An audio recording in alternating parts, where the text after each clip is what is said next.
Today we are discussing about the second unit of disaster risk reduction management. In disaster risk reduction management, we already seen about what are the disaster and what are the disaster frameworks are there. How we have to react for the disaster in the first unit. In the second unit, we are having four key areas of entire frameworks. First one is understanding the disaster risk. That means what are all the risks which are coming under the disaster. That means floods, hurricanes, earthquakes, droughts, and other naturals. We are actually discussed on other first unit about the natural thing, droughts, earthquake, floods, and hurricanes, and all very etc. Likewise, we have to understand the disaster first. The next one is strengthening the disaster risk governance. How to strengthen the governance of risk management. That means the priority to aim to improve natural and local governance structure related to risk reduction. It emphasizes the importance of coordination, policy development, legislation, and financial mechanism to support reduction efforts. That means how to strengthen our governance body to reduce the risk. That is the main thing. That means the next one is the investing in disaster risk reduction. That means government has to give enough fund to reduce the risk of from the disaster, like building initiatives, infrastructure development, early warning systems, education, etc.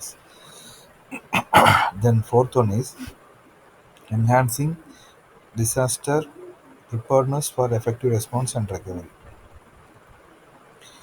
That means how to strengthen that disaster preparedness and response capabilities on all levels, like early warning systems, disaster response plans, community-based preparedness, measurement to ensure a quick and effective response to disaster, and a smooth recovery process for them. The next topic is disaster cycle phase.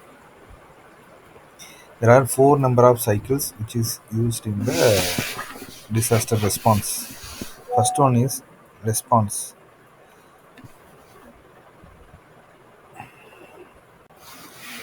That means how to decrease the morbidity and mortality and properly damage after the disaster. How the disaster has been happened. That means whatever the response are there, how to decrease that disaster management disasters. The next one is recovery. How the peoples are recovered from the disaster. That means repairing buildings and replacing homes. Then third one is prevention. How to prevent that type of disasters means laws and regulation we have to provide. Re-equipping the structures, securing the shelves and hot water heaters to walls in earthquake zones, developing, adapting and enforcing building codes and standards, engineering roads and bridges to withstand earthquakes. Then fourth one is preparedness, planning, training personnel, tabletop disaster drills likewise. The next one is culture of safety. Culture, that means we have to create some culture for the safety, like governing bodies, NGOs like that. And the key elements are risk awareness, training and educations, communications, accountability, continuous improvement. These are all the key education for the societies. The next topic is prevention, mitigation, and preparedness community-based risk, risk reduction. That means it is a comprehensive approach to manage and reduce the risk associated with natural and human-made disasters. That means with the diagram we are actually we know, find that we are having disaster practitioner and vulnerable communities.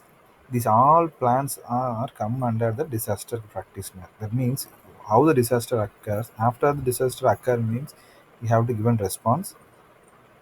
If there is a response means if the disaster occurs, we have to do some activity likewise. We have to give a response. Then relief. How that the people in the disaster getting relief is likewise and rehabilitation. That means changing from one place to another place. Development, prevention, mitigation, and preparedness. These are all things which has come under the disaster practitioner. Then. Prevention I already. That means conducting risk assessment, land use planning and zoning, environmental protection, public awareness and education, mitigations. These all come under that DRR model. The next one is community-based DRR. Okay. What are the communities-based DRR means? Structural measures. In the structural measures, we are having non-structural measures, eco-based approaches, climate change adaptation. Non-structural means implementing policies, regulation, etc. Ecosystem means promoting the use of natural systems. Climate change means addressing the long-term effect of climate change. That means என்னன்னா ஸ்ட்ரக்சர்னா இந்த policies இதெல்லாம் regulations கொடுக்கணும். எக்கோசிஸ்டம்னா natural திங்ஸை use பண்ணுங்க அப்படிங்கிறத improve பண்ணணும். Climate சேஞ்சை வந்து adapt ஆகாத மாதிரி பார்த்துக்கணும். இதெல்லாம் சொல்கிறதெல்லாம் வந்து ஸ்ட்ரக்சரல் மெஷர்ஸ் அப்படின்னு சொல்லிட்டுருவாங்க. அப்புறம் preparedness, early warning system, emergency response we already discussed, capacity building, stock extension supplies, community engagement இது எல்லாமே இதில் இருக்கணும் அப்படின்னு சொல்ல வர்றாங்க. The next one is roles and responsibility of community for DRR. அவங்களோட ரோல்ஸ் அண்ட் ரெஸ்பான்சிபிலிட்டி என்ன டிசாஸ்டர் ரிடக்ஷன்? ஃபர்ஸ்ட் ஒன் வந்து ரிஸ்க் அவேர்னஸ் அண்ட் எஜுகேஷன். என்னன்னா பீப்புளுக்கு வந்து இப்படி இந்த மாதிரி டிசாஸ்டர் நடந்ததுன்னா என்ன பண்ணுங்கன்னா அவேர்னஸ் கொடுக்கணும், அதுக்கான எஜுகேஷன் கொடுக்கணும். அப்படி நடந்துச்சுன்னா அதுலேருந்து எப்படி தப்பிக்கலாம், நடக்காமல் இருக்கிறதுக்கு என்ன பண்ணலாங்கிற எஜுகேஷன்ஸ் தான் கொடுக்கணும். ப்ராக்டிசிபேட்டரி அண்ட் பிளானிங். ஏன்னா அந்த மாதிரி நடந்துச்சுன்னா எப்படி பிளான், எந்த மாதிரியெல்லாம் பிளான் பண்ணணும், அது என்னென்ன வெல்னரபிலிட்டிஸ் எல்லாம் இருக்குது, அது என்னென்ன கெப்பாசிட்டிஸ் எல்லாம் இருக்குது, அதெல்லாம் ஃபைன் பண்ணி அதுக்கேற்ற மாதிரி நம்ம வந்து வெளியே வரணுங்கிறத சொல்லிக் கொடுக்கணும். Early warning system and responses அப்படின்னா வரதுக்கு முன்னாடி எப்படி வார்னிங் கொடுக்கலாம். இப்போ ஒரு ஃப்ளட்டு வருது, அவங்களுக்கு எப்படி முன்னாடியே வார்னிங் கொடுக்கணும். இல்லை ஒரு ட்ராட் வருது, அதுக்கு முன்னாடி எப்படி வார்னிங் கொடுக்கணும். அது மாதிரி சேட்டலைட்ஸ் இந்த மாதிரிலாம் வந்து இம்ப்ரூவ்மெண்ட் இருக்கணும் அப்படின்னு சொல்லுவாங்க. அடுத்து ரிசோர்ஸ் மொபிலைசேஷன். இருக்கிற ரிசோர்ஸஸ் வச்சு எப்படி வந்து கரெக்டாக அந்த இடத்துக்கு போய் சேரணும், அது எப்படி மொபைலைசேஷன் பண்ணணும், அதெல்லாம் வந்து சொல்லிக் கொடுக்குறது resource mobilisation. Infrastructure and habit மேனேஜ்மெண்ட்னா இருக்கிற இன்ஃப்ராஸ்ட்ரக்சர் வந்து அதுக்கேற்ற மாதிரி எப்படி கட்டணும், எப்படியெல்லாம் வந்து தங்குறதுக்கான டிசாஸ்டர்லேருந்து தப்பிக்கிற மாதிரி எல்லாம் வந்து அவங்க கற்றுக் கொடுக்கணும். Knowledge sharing. இதுக்கு முன்னாடி வந்து வேறு கண்ட்ரீஸில் என்னென்னலாம் நடந்திருக்கு, அதில் இருக்கிற நாலேஜ் எடுத்து அதை மற்றவங்களுக்கு ஷேர் பண்ணணும், அதெல்லாம் சொல்கிறது. அடுத்தது இதுக்கான ஒரு community based early warning system இருக்கணும். அப்புறம் கம்யூனிட்டி கெப்பாசிட்டி பில்டிங் இருக்கணும், மானிட்டரிங் அண்ட் ரிப்போர்ட்டிங் இருக்கணும், அட்வொகேசி அண்ட் பார்ட்டிசிபேஷன் இருக்கணும். இதெல்லாம் வந்து காமன் திங் அப்படின்னு சொல்ல வராங்க. தென் நெக்ஸ்ட் ஒன் இஸ் வந்து என்னென்னா பஞ்சாயத் ராஜ் அப்படிங்கிற வந்து பார்த்தோன்னா ஒரு நம்ம நார்மலாக ஒரு பஞ்சாயத்து ராஜ் இருக்குன்னா அதில் வந்து என்னென்ன ரெஸ்பான்சிபிலிட்டிஸ் இருக்குது அப்படின்னு சொல்லியிருக்காங்க. மெயினாக பார்த்தீங்கன்னா அதே மாதிரி அவேர்னஸ் அண்ட் ட்ரைனிங் கொடுக்கணும் அப்படின்னு சொல்லியிருக்காங்க. அடுத்து வந்து ஏர்லி வார்னிங் சிஸ்டம் அங்கே இருக்கணும்னு சொல்லியிருக்காங்க.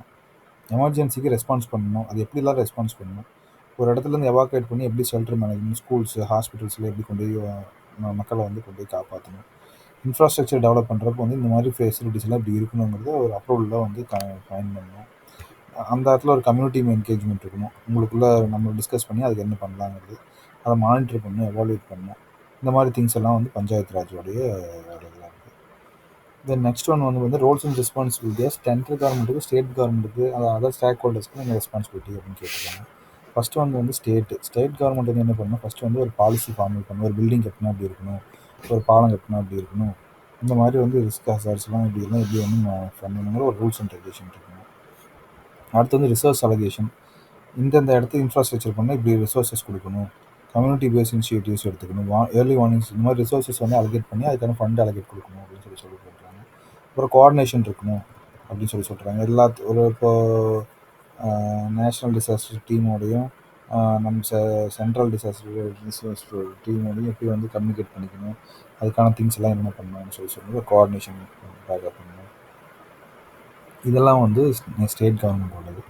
சென்ட்ரல் கவர்மெண்ட் வந்து பார்த்தீங்கன்னா நேஷ்னல் கோஆர்டினேஷன் எப்படி ஸ்டேட்டோட கம்பைன் பண்ணணும், அதுக்கான பாலிசிஸ் என்ன, ரிசோர்ஸ் என்ன சப்போர்ட் பண்ணணும், அப்புறம் அதுக்கான லாஜிஸ்டிக்ஸ், டெக்னிக்கலி, ஃபினான்ஷியலாக எப்படி சப்போர்ட் பண்ணணும். அப்புறம் சென்ட்ரல் கவர்மெண்ட் என்ன பண்ணியிருக்கணும், மற்ற கண்ட்ரீஸில் இந்த மாதிரி நடந்தால் அதில் டேட்டா கலெக்ஷன் வச்சுருக்கணும். இப்படி நடந்தால் அவங்க என்ன பண்ணியிருக்காங்க அப்படின்னு சொல்லிட்டு அதை வச்சு நம்ம மக்களுக்கு நமக்கு பண்ணலாம். அந்த மாதிரி இதெல்லாம் பண்ணலாம். அடுத்து லோக்கல் கவர்மெண்ட் இருந்ததுன்னா அவங்க வந்து என்னெல்லாம் பண்ணணும், என்ன ரெஸ்பான்சிபிள் எடுத்துக்கணும், டிஸ்கஸ்மெண்ட் பிளானிங் இருக்கணும், awareness education planning, early warning system இருக்கணும், பில்டிங் ரிசர்வன்ஸ் எல்லாமே இருக்கணும் அப்படின்னு சொல்லி பண்ணுறாங்க. அடுத்து என்ஜிஓஸ் இருந்தாங்கன்னா அவங்க என்ன பண்ணணும், அவங்களுக்கு வந்து என்னென்னலாம் பண்ணதுக்கு ஆர்டர் இருக்குது, என்னென்னலாம் பண்ணலாம், என்னென்னலாம் பண்ணக்கூடாது அப்படிங்கிறது இருக்குது. அதே மாதிரி இன்டர்நேஷ்னல் ஆர்கனைசேஷன் வந்து என்னென்ன டோனர்ஸ் எப்படி சப்போர்ட் பண்ணலாம், ஃபினான்ஷியல் அசிஸ்டன்ஸ் அவங்களுக்கு எப்படி வாங்கலாம், அவங்களோட கோஆர்டினேஷன் எப்படி வச்சுக்கலாம், நம்மகிட்ட டெக்னாலஜினா அவங்கள்ட்ட இந்த டெக்னாலஜி வாங்கி நம்ம எப்படி யூஸ் பண்ணலாம், இதெல்லாம் பண்ணலாம். அடுத்து மெயின் திங் என்னன்னா ஏர்லி வார்னிங் சிஸ்டம். அதில் வந்து என்னென்ன type of early warnings, natural disaster, weather related issues, health, environmental issues, security, இது எல்லாமே வந்து பார்த்தீங்கன்னா ஏர்லி வார்னிங் சிஸ்டம்ஸோட மெயின் திங் சொல்லி சொல்லுவாங்க.